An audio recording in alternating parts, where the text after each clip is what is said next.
அன்றொரு நாள் ஓர் அடர்ந்த காட்டுக்குள்ள ஒரு சாமியார் ஒரு பொல்லாத பேய மந்திரவாளால் குத்தியே கொலை செஞ்சாரு. கொலை செஞ்ச அப்புறம் அந்த சாமியார் சொன்னாரு, ஏய், உன்னை மாதிரியான ஒரு துஷ்ட ஆத்மா இந்த உலகத்தில் இனி வாழவே வாழாது. எவ்வளவு மக்களை துன்புறுத்தி கொலை செஞ்சிருப்ப, மந்திரவாள் உன்னை கொலை செஞ்சிச்சு பாத்தியான்னு சொல்லிக்கிட்டே அந்த சாமியார் அந்த இடத்த விட்டு போனாரு. அந்த இடத்துலையே அந்த பேய் துடிச்சு விழுந்து கிடந்துச்சு. அந்த நேரம் பார்த்து அந்த வழியால் ஒரு காக்கா ஒன்று வந்துச்சு. அந்த காக்கா மனித உடல் கிடக்குதை பார்த்துட்டு கொத்தி சாப்பிடுவோன்னு வந்த அந்த நேரம் அந்த காக்கா ஏதோ வித்தியாசமாக உணர்ந்துச்சு. இது மனுஷியே இல்லை, இது பேயின்னு நினைக்கிறேன்னு அந்த காக்கா அதிலிருந்து பறக்க வலிக்கிடப்போ அந்த காக்காவால் பறக்க முடியாமல் போச்சு. கொஞ்ச நேரத்தாலே அந்த காக்கா தன்னை அறியாமலே அந்த பேய்க்கு மேலே ஏறி நின்றுச்சு. நின்ற உடனும் அந்த பேயினுடைய ஆத்மா அந்த காக்காக்குள்ளே வந்துருச்சு. கொஞ்ச நேரத்தில் அந்த காக்கா சில போல நின்ற அப்புறம் அந்த பேய் முழுசா அந்த காக்காவை ஆக்கிரமிச்சிருச்சு.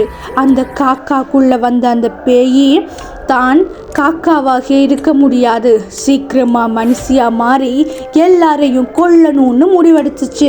சரின்னு போட்டு அந்த காக்கா தான் ஒரு முட்டை ஒன்றை போட்டு அந்த முட்டைக்குள்ளால தான் வருவோம்னு சொல்லி யோசிச்சு கொண்டு இருந்துச்சு. ஆனால் காக்கா போடுற முட்டைக்குள்ளால தானும் திரும்பி காக்காவை தானே வருவேன்னு சொல்லி யோசிச்சு கொண்டு இருந்துச்சு.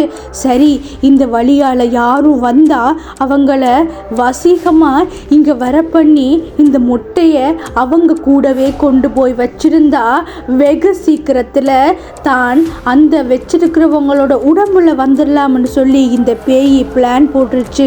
அதே மாதிரி ஒரு முட்டையை போட்டுட்டு வெயிட் பண்ணி கொண்டு இருக்கும்போது அந்த வழியால் ஒரு பொண்ணு நடந்து வந்தாலாம்.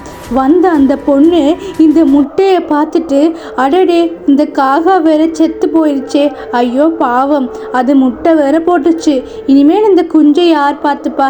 சரி, நீ கவலைப்படாத காக்கா, நான் இருக்கல்ல, நீ நிம்மதியாக கடவுள்கிட்ட போண்டு அந்த முட்டையை இந்த பொண்ணு என்ன நடக்க போகுதுன்னே தெரியாமல் அதை தூக்கிக்கிட்டு அவள் தன்னுடைய வீட்டுக்கு போனாலாம்.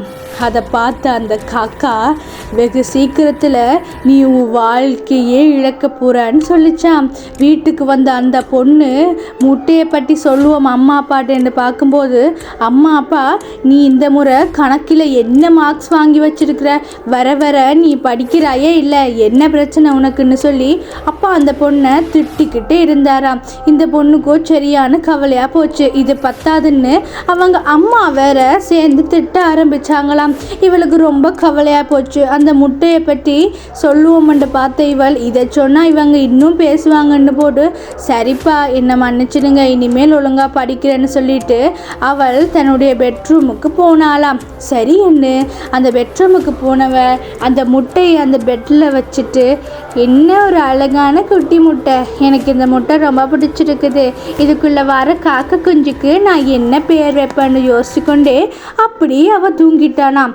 தூங்கின ஒரு கொஞ்ச நேரத்துக்கு அப்புறமா அந்த முட்டைக்குள்ளே இருந்து ஒரு விதமான சத்தம் வர ஆரம்பிச்சான். அந்த சத்தத்தை கேட்க ரொம்ப பயங்கரமாக இருந்துச்சாம், ரொம்ப கொடூரமாகவும் அந்த சத்தம் இருந்துச்சாம்.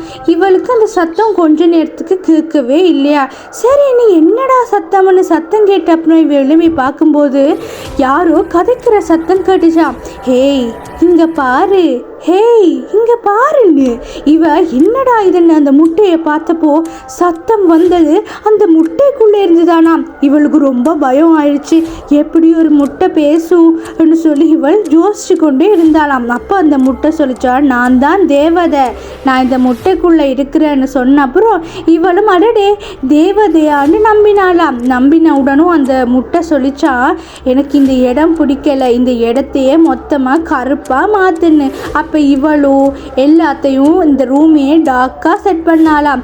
செட் பண்ணிவிட்டு அந்த முட்டை சொல்லிச்சான், நீ நான் தேவதைன்றதை யாருக்கும் சொல்லக்கூடாது, நான் யாருடைய கண்ணுக்கும் தெரிய மாட்டேன், நான் ஒவ்வொரு நாளும் வளர்ந்துக்கிட்டே போய் கடைசியாக தேவதையாக உருமாறுவேன்னு சொல்லும்.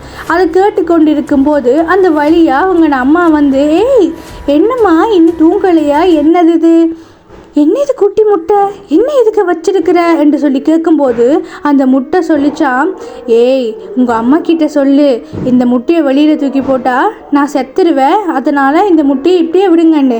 அதை கேட்டு அந்த பொண்ணும், அம்மா என்னை மன்னிச்சிருங்கம்மா, எனக்கு இந்த முட்டை பிடிச்சிருக்கு, தயவு செய்து இந்த முட்டையை மட்டும் வெளியில் போட சொல்லாதீங்க, நான் இது வளர்ந்து காக்கையாக குஞ்சு பொறிச்சு அப்புறம் விட்டுருவேன்னு சொல்லி அவங்க அம்மா பேசினா, உனக்கு என்ன பைத்தியம்மா, கொண்டே முட்டையை முதல் வெளியில் போடணும், இந்த முட்டையை மட்டும் வெளியில் போட்டிங்கன்னு சொல்லி சொன்னால் நான் சூசைட் பண்ணி செத்துருவேன்னு சொல்லிச்சான்.